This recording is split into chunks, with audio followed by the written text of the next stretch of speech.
Assalamualaikum warahmatullahi wabarakatuh. Perkenalkan saya Pak Ustadz Ramdan, Pak Ustadz.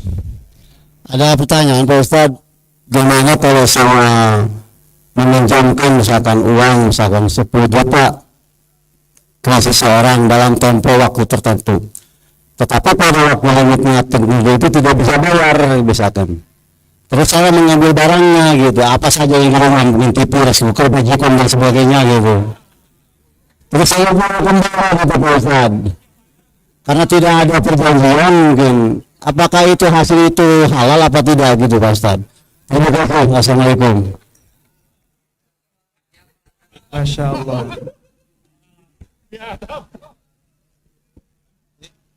Utangnya berapa tadi Pak? 10. Lalu Anda ngambil berapa puluh?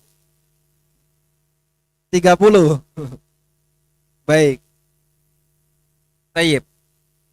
Jadi berkaitan dengan masalah utang ya. Utang 10 juta, ternyata yang berutang tidak bisa bayar. Apa yang harus kita lakukan? Allah Subhanahu wa ta'ala telah memberikan penjelasan itu dalam Al-Quran. Jadi ceritanya begini Pak. Orang yang utang dan tidak bisa bayar itu ada dua keadaan. Yang pertama, dia mampu bayar tapi nggak mau bayar. Orang seperti ini masuk kategori sebagai orang dolim. Punya utang, mampu bayar tapi tidak mau bayar. Ini masuk kategori orang zalim. Dan Nabi SAW bersabda dalam sebuah hadis yang sahih riwayat Bukhari, matlul ghaniyyi dzulmun. Menunda pembayaran utang padahal dia mampu bayar termasuk kezaliman. Karena dia orang dolim, maka orang dolim boleh dihukum enggak? Orang dolim boleh dihukum. Oleh karena itu Rasulullah SAW bersabda dalam hadis yang lain, layyul wajidi yuhillu irdahu wa uqubata. Penundaan pembayaran utang yang dilakukan oleh orang yang mampu menghalalkan kehormatan dan hukuman baginya. Menghalalkan kehormatan artinya dia boleh digunjing. Sehingga diceritakan ke teman-temannya, langsung lapor di grup. Si A ini kalau utang nggak mau bayar, padahal dia gonta-ganti HP, mobilnya juga sudah ganti, utang ke saya nggak dibayar, langsung lapor ke grup. Nanti kan dia malu. Oh ternyata saya dipermalukan kayak gini. Nah di saat dia dipermalukan seperti itu, nah sekarang kamu bayar utangmu, kalau enggak status ini akan saya kirim. Ancaman seperti itu boleh dilakukan karena orang ini adalah orang yang zalim.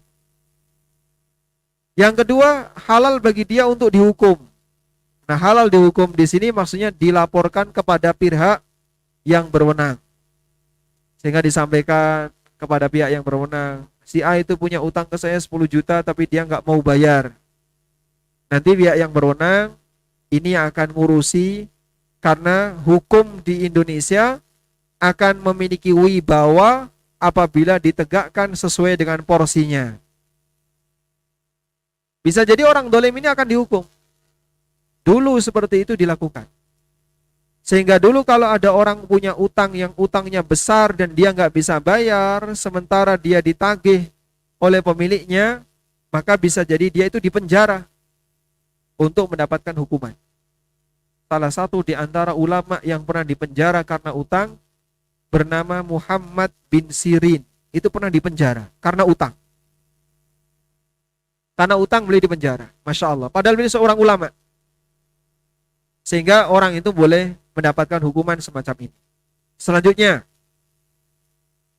apabila yang bersangkutan tidak mampu untuk bayar utang 10 juta, tapi beliau ini sangat miskin, kayaknya nggak mampu untuk bayar.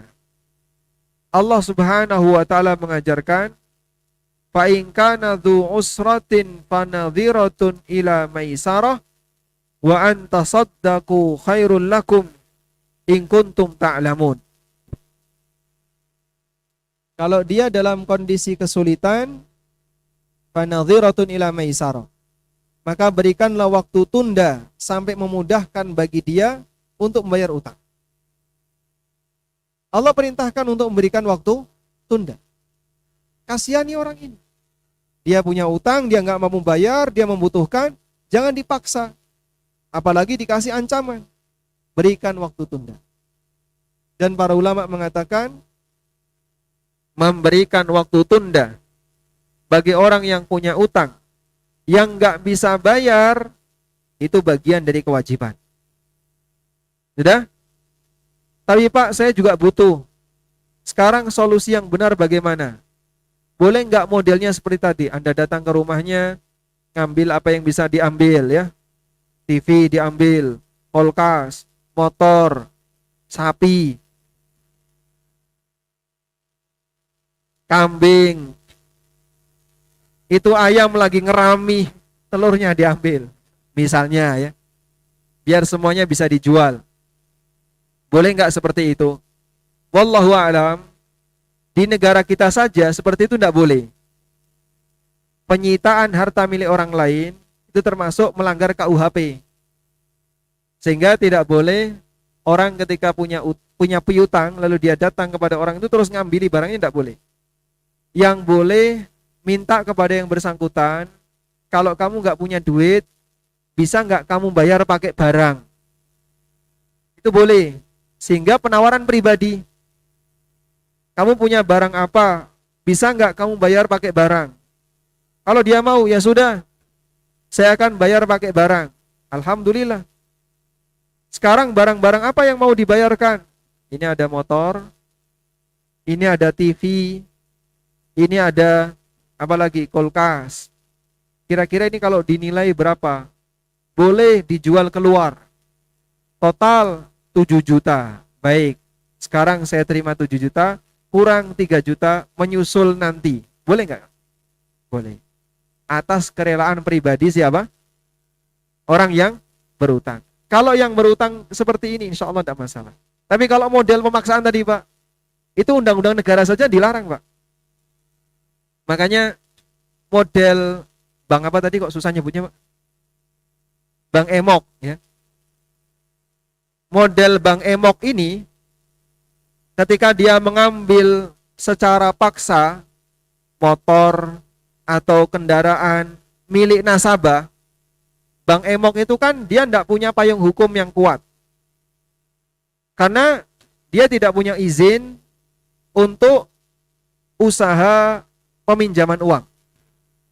Ketika dalam kondisi seperti itu, dia ngambil secara paksa, itu boleh dilaporkan. Bank ini ngambil paksa rumah saya, mau ngambil paksa kendaraan saya, laporin aja. Dan dia akan takut dengan hukum. Karena dia bisa ditutup usahanya dan bahkan disita. Makanya pemaksaan seperti ini dalam Islam tidak boleh dan di negara kita juga dilarang. Sehingga solusinya bukan ngambil paksa, tapi minta kepada yang bersangkutan, barang apa yang kira-kira bisa kau gunakan untuk bayar utangmu. Kalau itu boleh. Wallahu a'lam. Baik, terima kasih Ustaz atas jawaban pertanyaan dari Pak Ramdan tadi. Mungkin satu kesempatan untuk Ahwat, tafadhol. Bismillah, Assalamualaikum warahmatullahi wabarakatuh Ustaz. Syukran jazakallah khairah atas kesempatannya. Semoga Ustaz dan keluarga selalu diberikan lindungan oleh Allah Subhanahu wa taala. Izin bertanya Ustaz, jika ada seorang anak yang memiliki orang tua yang masih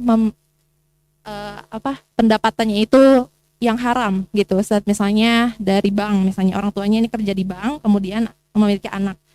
Namun anaknya ini sudah memiliki kemampuan untuk bekerja sehingga anaknya sudah bisa menghidupi sendiri gitu kebutuhan sehari-harinya.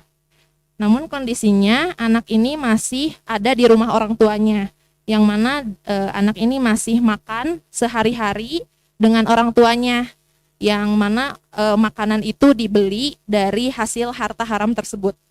Nah, jadi bagaimana status harta anak tersebut? Apakah harta anaknya itu termasuk ke dalam harta yang bercampur antara halal dan haram seperti itu dan bagaimana solusinya Ustaz? Syukran. Jazakallah khair. Waalaikumsalam warahmatullahi wabarakatuh. Baik, tolong yang belakang tenang dulu ya. Yang di belakang tenang dulu. Nah, adik-adik duduk manis, lihat ke depan. Kalau ada kasus seperti yang ditanyakan tadi, ini masuk live nggak pertanyaannya? Masuk ya? Baik. Ada orang tua yang dia pendapatannya haram. Sementara ada anak yang dia sudah bekerja. Apa yang harus dilakukan? Memang orang tua itu punya kewajiban memberikan nafkah kepada anak. Dan nafkah itu meliputi 3 hal. Sandang, pangan, papan. Pakaian, makanan, dan tempat tinggal. Sehingga bisa jadi anak ini sudah bekerja. Tapi dia belum bisa mencukupi nafkah papan. Dia belum bisa kontrak rumah sendiri, belum bisa beli rumah apalagi. Sehingga untuk nafkah papan dia belum bisa. Tapi untuk nafkah sandang dia bisa beli sendiri. Nafkah pangan dia bisa beli sendiri. Baik. Apabila dia bisa mengurangi ketergantungan dia kepada orang tuanya, karena dia sudah bekerja, sehingga bisa mencukupi sebagian dari 3 jenis nafkah tadi, maka harus dia lakukan seperti itu. Misalnya, sudah bekerja, berpendapatan, kalau makan beli sendiri bisa, atau bahkan ngasih makan orang tuanya. Sehingga dia sampaikan kepada orang tuanya, udah yang belikan beras, saya. Yang belikan lauk, saya. Yang belikan apalagi, saya. Pokoknya ibu belanja apa nanti saya ngasih. Anda memberikan nafkah pangan kepada keluarga, orang tua. Dan Anda ikut nebeng nafkah papan kepada orang tua. Insya Allah tidak masalah, sehingga dalam posisi ini Anda tidak memakan harta dari orang tua yang menurut anaknya itu harta yang dilarang untuk dimakan misalnya. Sehingga yang bisa kami sarankan, gunakan penghasilan yang dimiliki itu untuk mencukupi kebutuhan pribadinya semampunya, sehingga dia tidak bergantung kepada penghasilan yang dimiliki oleh orang tuanya. Wallahu a'lam.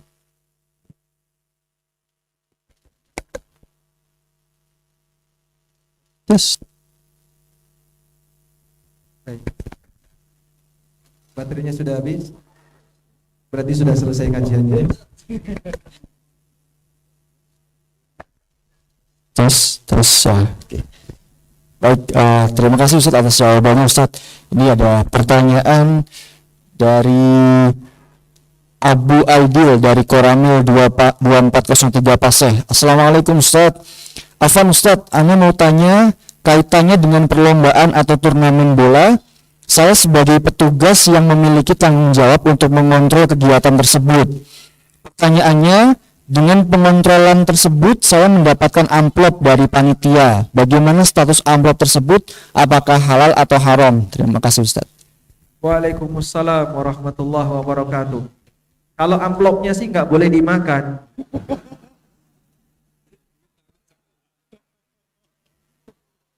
Sekarang isinya boleh nggak Pak dipakai Pak? Ini halal atau haram? Baik. Yang pertama begini ya. Yang pertama begini. Jadi kaedahnya orang yang sudah bekerja di sebuah instansi tertentu, lalu dia ditugaskan untuk melakukan tugas instansi. Misalnya instansi Koramil, dia punya tugas untuk mengamankan kegiatan A. Dan dia sudah digaji dari instansi ini kan? Karena dia sebagai anggota sudah digaji oleh negara. Maka pada asalnya tidak boleh menerima pembayaran dari kegiatan A. Itu hukum asalnya. Kenapa nggak boleh? Karena masuk dalam kategori hadiah untuk karyawan. Masuk dalam kategori hadiah untuk karyawan. Disebutkan dalam hadis yang sahih, Rasulullah sallallahu alaihi wasallam bersabda, hadayal ummal ghulul. Hadiah yang diberikan kepada karyawan itu termasuk harta ghulul. Harta ghulul itu kalau terjemahannya harta khianat. Misalnya, bekerja di PGE, Pertamina Geothermal Energy. Lalu dia ditugaskan untuk melayani klien Indonesia Power. Ketika dia datang ke Indonesia Power, kemudian melayani klien itu, dikasihlah amplop pribadi. Boleh atau tidak? Hukum asalnya tidak boleh.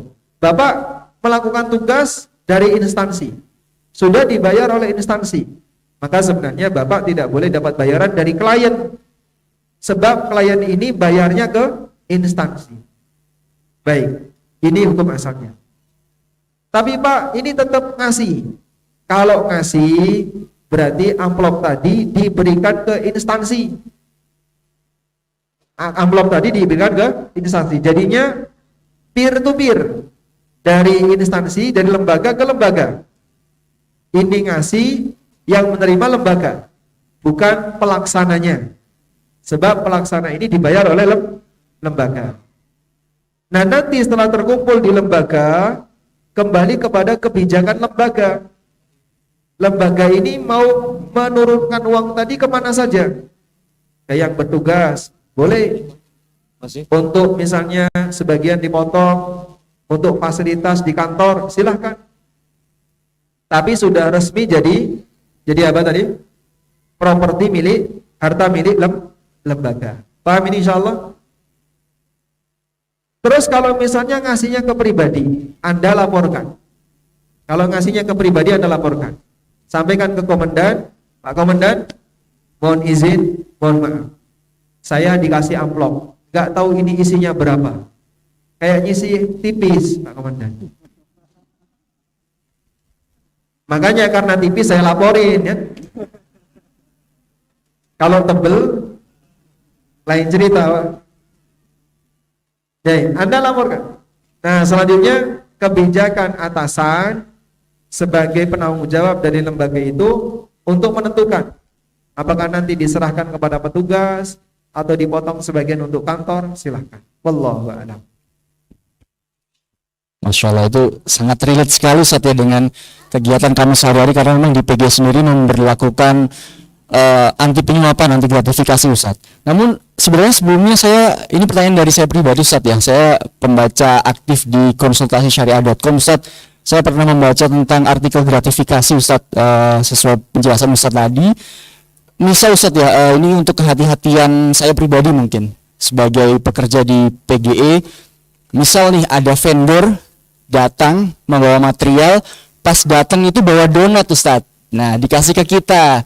Nah, ini bukan amplop Ustaz ya. Kira-kira gimana Ustaz memakan donat tadi itu? Dolar apa donat? Donat. Itu kalau dolar gak bakalan ditanyain, Pak. Kalau donat ditanya ya. Beda kualitas. Sekarang kalau misalnya dia ngasih makanan kayak gitu, boleh nggak sih kita terima makanan itu? Boleh nggak, Pak? Ya, laporkan ke atasan. Sudah? Lapor ke atasan. Atasan, ini yang bawa material, bawa donat. Sudah? Selanjutnya atasan yang memberikan kebijakan. Apakah ini mau dibagikan kepada fakir miskin di sekitar, ataukah untuk karyawan-karyawan yang jaga, itu kembali kepada kebijakan atasan. Sebab karyawan ini kan sudah digaji ya. Dan dia melakukan itu sebagai tugasnya. Kalau kemudian dia dapat bayaran dari klien, jadinya dapat 2 kali. Dapat gaji dari perusahaan dan dapat tips dari klien. Gratifikasi itu dilarang. Meskipun kita tidak minta, meskipun kita tidak mengharapkan. Baik. Ada sebuah cerita. Ada sebuah cerita ya. Anda mau diceritain enggak?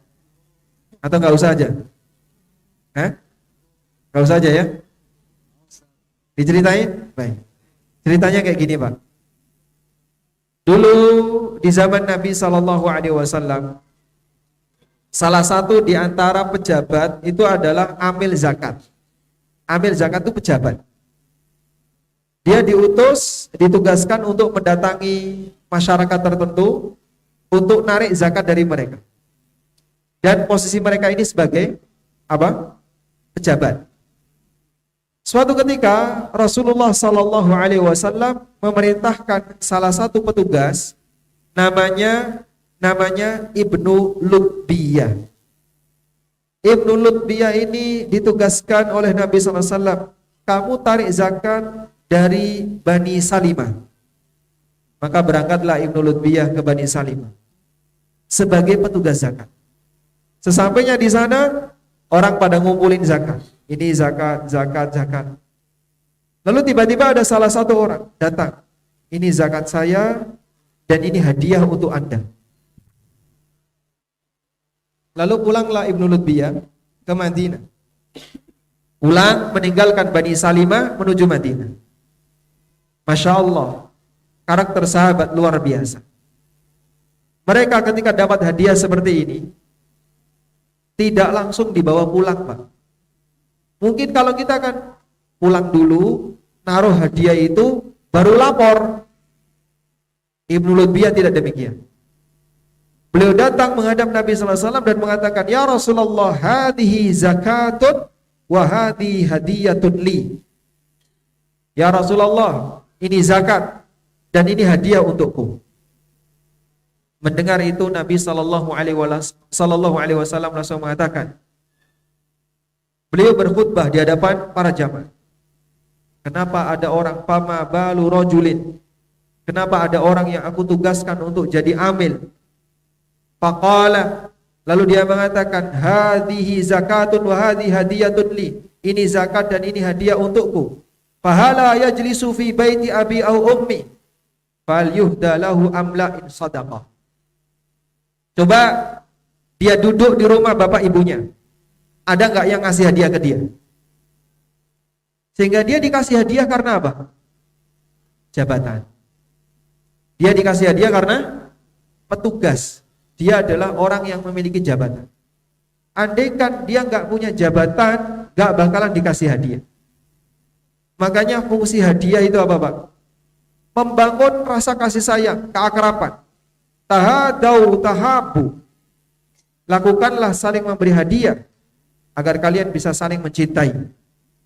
Tapi kalau hadiah karena latar belakang jabatan, itu bukan karena saling mencintai, tapi karena kepentingan. Sehingga coba kalau dia nggak kenal bapak sebagai petugas, mungkin nggak dia ngasih donat, Pak? Mungkin ngasih donat, Pak? Tidak mungkin. Paling juga dodol Garut. Itu pun kalau dia masih mau ngasih. Beda suasananya. Makanya hadiah itu diberikan, latar belakangnya adalah karena posisi Anda sebagai pejabat, orang yang bertugas di situ. Karena itu hadiah seperti ini tidak boleh diterima hukum asalnya. Wallahu a'lam. Terima kasih Ustadz atas pemaparan pertanyaan dari tadi ya, dari anggota TNI dan saya pribadi. Mungkin Ustadz, ini pertanyaan tadi sudah saya setting sebelum saya jadi MC Ustadz, jadi sedikit membuat kadang resah ya, hukumnya seperti apa Ustadz, seperti itu Ustadz. Tapi sekali lagi Ustadz, misal nih ada peraturan dari pemerintah yang mengklasifikasikan gratifikasi, misal asal tidak ada jumlahnya tidak lebih dari 200.000 misal seperti itu. Nah, apakah aturan pemerintah tersebut juga sedikit bertentangan dengan penjelasan Ustadz tadi ya? Dalam artian secara syariah sebenarnya tidak boleh Ustadz ya, apa seberapa pun ya. Kayak gitu? Ada Ustadz, ada besarannya Ustadz. Tertulis. Gratifikasi boleh asal tidak lebih dari 200.000. Bukan gratifikasi, mungkin pemberian. Iya. Iya, seperti hadiah ya Ustadz. Hadiah untuk pejabat, hadiah untuk karyawan. Iya, termasuk misal kalau ada akad nikah tidak boleh lebih dari 1 juta, itu sebenarnya ada aturan-aturannya Ustadz. Yang saya Ustadz. tahu itu belum tertulis. Jadi betul itu sempat umum di teman-teman ASN. Tapi itu bukan bukan aturan tertulis yang saya tahu. Cuman kebijakan sebagian anggota KPK atau apa begitu. dia masih memberikan toleransi. Ya ibaratnya kalau COVID kemarin kan seperti surat edaran, saran dan masukan untuk memakai masker dan seterusnya. Sehingga itu tidak jadi aturan. Bukan undang-undang. Yang saya tahu demikian. Saya menulis sebuah buku, mungkin Bapak Ibu sudah pernah mengenal buku itu ya. Judulnya PKASN dan Karyawan. Dan kami bersinggungan dengan beberapa aturan pemerintah berkaitan dengan masalah gratifikasi, masalah songgok. Itu banyak bertanya kepada ahli hukum. Ada nggak sih yang kayak gini? Dan juga cari-cari di internet. Kalau tertulis kami belum menjumpai. Cuman sudah rumornya kayak gitu. Sehingga pihak KPK kalaupun menjumpai temuan kayak gitu kurang dari 200.000 nggak bakalan dicekel Pak, nggak bakalan ditangkap, dibiarin. Karena dianggap hal yang kecil. Lalu ini boleh atau tidak? Kalau itu jadi undang-undang malah nggak apa-apa. Andai kan ada undang-undang resmi dari pemerintah, gratifikasi boleh asal di bawah 1 juta. Siapapun boleh nerima tips asal di bawah 1 juta. Ada undang-undang seperti itu dari pemerintah. Gratifikasi itu jadi boleh. Karena yang berwenang seperti ini undang-undang negara. Tapi kalau negara melarang, sepeser pun sebenarnya tidak diperbolehkan. Meskipun hanya makanan donat. Makanya seharusnya ini ditertibkan. Dan Indonesia seperti ini jadi budaya. Padahal perusahaan asing kayak gini, nol. Ada nggak perusahaan asing yang membiasakan gratifikasi, Pak? Pernah ketemu, Pak? Paling anti mereka dengan yang namanya gratifikasi. Saya punya beberapa teman yang bekerja di perusahaan obat. Perusahaan obat itu kan paling sensitif. Karena menyangkut persaingan pasar, sehingga dia harus bisa bermain mempengaruhi kebijakan dokter. Mempengaruhi kebijakan dokter. Coba gimana? Dokternya yang disogok. Lalu teman saya bilang, beda jauh antara perusahaan swasta dengan asing. Kalau perusahaan dalam negeri, Masya Allah, yang namanya medical representative, itu saingan. Tapi kalau perusahaan asing, nol, nggak ngasih apa-apa. Mereka itu paling anti dengan yang namanya gratifikasi. Padahal kalau kita bicara agama, mereka ateis. Perusahaan Amerika, perusahaan Eropa, itu ateis, itu pemiliknya orang-orang ateis. Tapi mereka paling anti dengan yang namanya gratifikasi. Juga misalnya dalam masalah menjaga hak, itu mereka paling perhatian itu ya. Hak agama itu diperhatikan. Waktunya sholat, kasih sholat. Puasa, mereka dihormati. Sampai salah satu teman yang kerja di Jepang gitu ya, saat rapat, dia satu-satunya muslim dalam rapat itu, pimpinannya itu break. Baik, namanya Pak Miftah. Pak Miftah ini orang Karawang.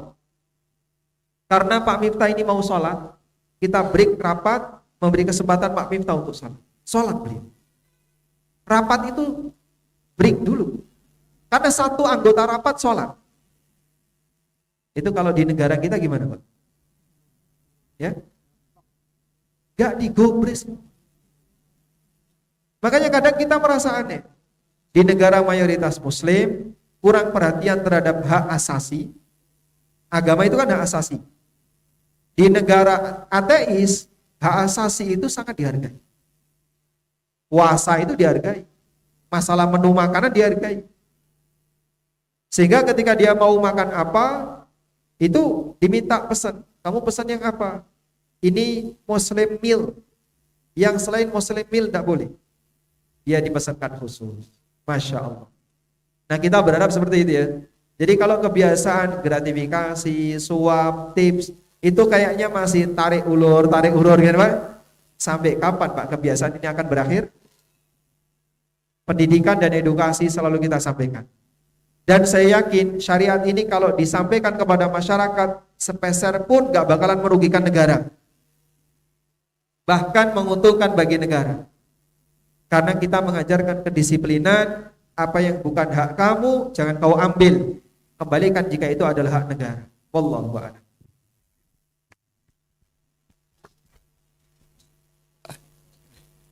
Baik, jazakallah khairan Ustaz atas jawabannya. Mungkin karena 4 menit lagi ada yang ingin bertanya, satu pertanyaan saja dari jamaah yang ada di sini. Silakan. Kami persilakan.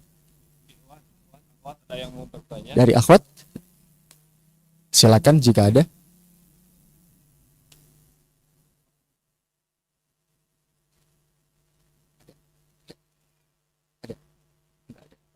Ustadz, ada pertanyaan terakhir Ustadz. Bismillahirrahmanirrahim. Assalamualaikum, saya Banyu dari Bandung. Saya menjual bahan bangunan ke kontraktor. Bahan bangunan tersebut dibeli dengan tempo pembayaran 1 bulan ke distributor. Dari distributor ada cashback ke saya. Kemudian cashback tersebut sebagian saya berikan ke kontraktor tersebut. Apakah hal tersebut diperbolehkan Ustadz? Waalaikumsalam warahmatullahi. Masih bingung?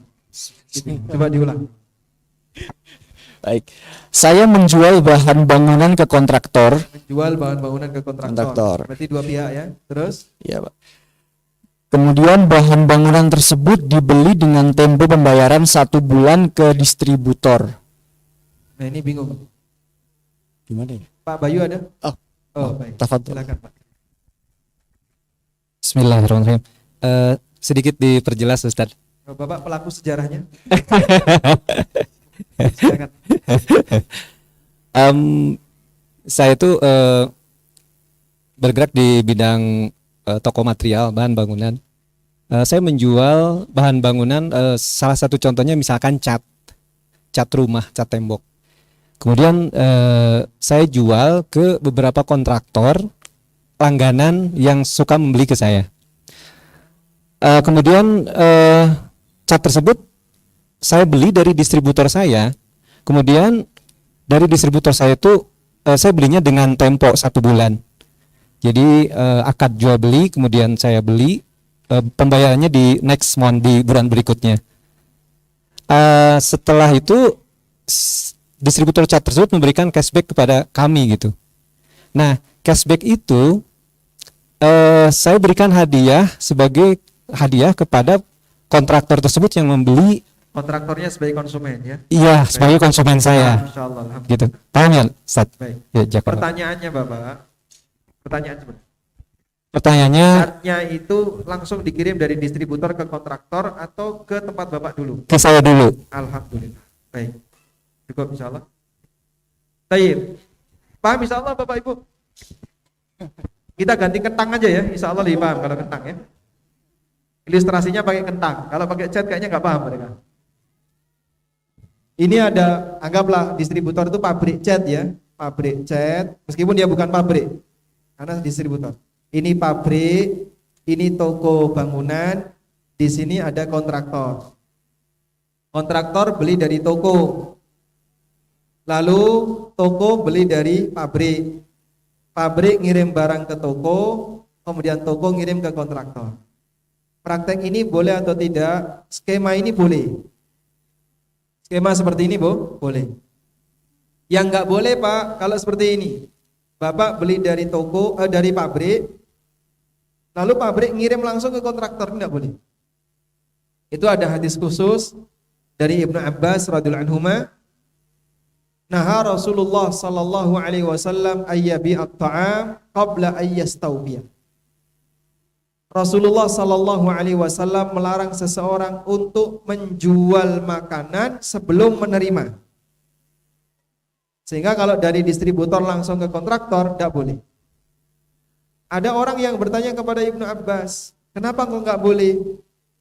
Jawab Ibnu Abbas, dzaka darahim bidarahim wa ta'amu murja. Karena hakikatnya itu adalah duit ditukar dengan duit. Sementara bahan makanannya tertunda.